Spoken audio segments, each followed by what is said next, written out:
দুবরাজপুরে চিকিৎসার গাফিলতির অভিযোগে মৃত্যু 2 বছরের শিশুর। সাপে কামড়ানোর পর হাসপাতালে নিয়ে যাওয়া হলেও মেলেনি অ্যান্টিভেনাম ইনজেকশন, অভিযোগ পরিবারের। আর সেই অভিযোগ ঘিরে চাঞ্চল্য ছড়িয়েছে গোটা এলাকায়। ঘটনাটি ঘটেছে গত 12ই মে দুবরাজপুর পৌরসভার 1 নম্বর ওয়ার্ডের বাদামবাড়ি এলাকায়। পরিবার সূত্রে জানা গিয়েছে, বাড়ির উঠোনে খেলছিল 2 বছরের শিশু রিজু বাউরি। সেই সময় আচমকায় তার পায়ে ছোবল মারে একটি বিষধর সাপ। আতঙ্কিত পরিবার তড়িঘড়ি শিশুটিকে নিয়ে যায় দুবরাজপুর গ্রামীণ হাসপাতালে।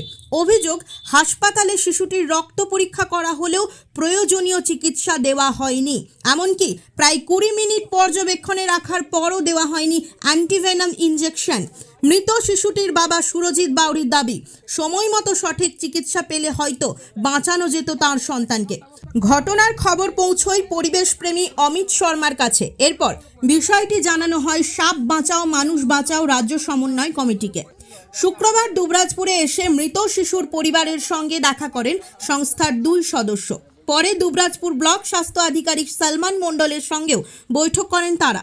সংস্থার সহ সম্পাদক অরিন্দম চক্রবর্তীর দাবি, শুধু গাফিলতিই নয়, চিকিৎসকদের অনভিজ্ঞতার কারণেও এমন ঘটনা ঘটেছে। পাশাপাশি হাসপাতালগুলিতে সাপের কামড়ের চিকিৎসা নিয়ে আরও প্রশিক্ষণের প্রয়োজন বলে দাবি করেছেন তিনি। যদিও গোটা ঘটনায় মুখ খুলতে চাননি দুবরাজপুর ব্লক স্বাস্থ্য আধিকারিক। প্রদীপ দাসের রিপোর্ট, নিউজ বার্তা। তো সাপে কামড়েছে। হ্যাঁ, একটা ম্যাডাম ডাক্তার ছিল, তার কাছে নিয়ে যাই। তিনিও বলছেন যে কি সাপে কামড়েছে, ঠিক আমি জানি না, কিন্তু সাপে কামড়েছে। ওরা বলছে বেশ ঠিক আছে, ব্লাড বলছে আমরা তাহলে এখানে ব্লাড নিই, ব্লাড নেওয়ার পর দেখি ব্লাডে জমছে নাকি, নিয়ে তারপরে যদি হয় তাহলে এখানে থাকবে, নাহলে শিবিরতে ভর্তি থাকতে হবে। হ্যাঁ থাকতে হবে। নিয়ে এখানে ব্লাড নিয়ে ব্লাড নেওয়ার পর মোটামুটি ওরা বললো যে 20 মিনিট থাকো, নিয়ে তারপরে দেখছি। নিয়ে আমি বাচ্চাটা কাঁদছিল, বাচ্চাটাকে নিয়ে আমি বাইরে চলে এলাম মোটামুটি 10-15 মিনিট মতন বাচ্চাটাকে নিয়ে ঘোরাঘুরি করলাম। ঘোরাঘুরি করার পর দেখছি বাচ্চাটা মানে চোখগুলা মানে ঢুলে চলে আসছে। তখন আবার নিয়ে যাই এমার্জেন্সি নিয়ে যাই। ওখানে আবার ওই নার্সগুলোই দেখে কাগজটা, নিয়ে বলি যে চোখ ঢুলে, ওরাই আবার লিখে দেয় যে সিউড়ি রেফার করে দেয়। রেফার করার পর আবার এখানে সঙ্গে সঙ্গে গাড়ি করে নিয়ে যাই। গাড়ি করে নিয়ে যেতে নিতে মোটামুটি 10-15 মিনিট গেছি, তা করতে ডেট হয়ে গেছে। ডেট হয়ে যাওয়ার পর আবার সিউড়ি নিয়ে যাই। সিউড়িতে মানে ওখানে দেখলো ডাক্তারে, 2টো ডাক্তারে নিয়ে ওখানে দেখার পর ওরাও বললো ডেট, তারপর বাড়ি নিয়ে চলে এসছে। এখানে খালি ব্লাড নিয়েছিল, আর কিছু কোনো চিকিৎসা হয়নি, কোনো কিছু করেনি। খালি এখানে আসার পর ওরা দেখেছে যে, ওরা জিজ্ঞেস করেছে একটাই কথা যে কি সাপে কামড়েছে। তারপর ওরা বললো ঠিক আছে ব্লাড খালি ব্লাডটা নিয়েছে, এখানে আর কোনো কিছুই হয়নি। না, সেটা কোনো কিছুই দেওয়া হয়নি। ইঞ্জেকশন আর কিছুই দেয়নি।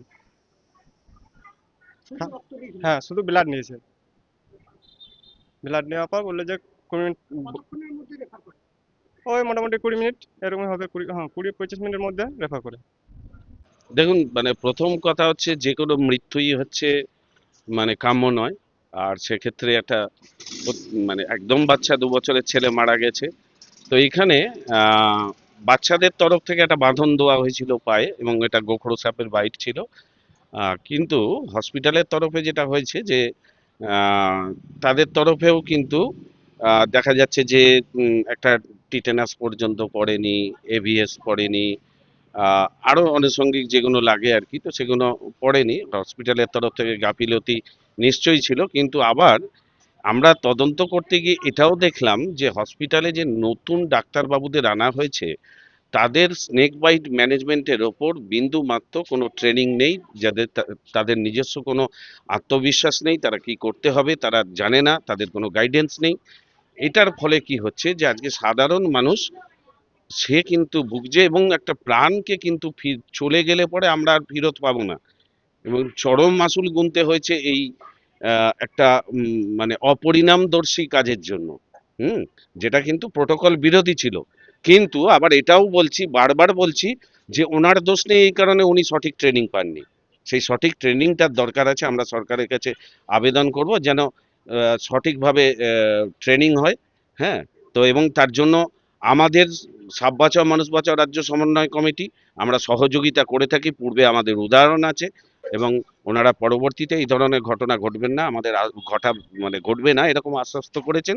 এবং আমরাও কিন্তু নজর রাখবো যে পরবর্তীতে এই ধরনের ঘটনা ঘটে কিনা, তাহলে পরে আজকে কিন্তু আমরা যে সুরে কথা বলছি হয়তো সেই সুর থাকবে না।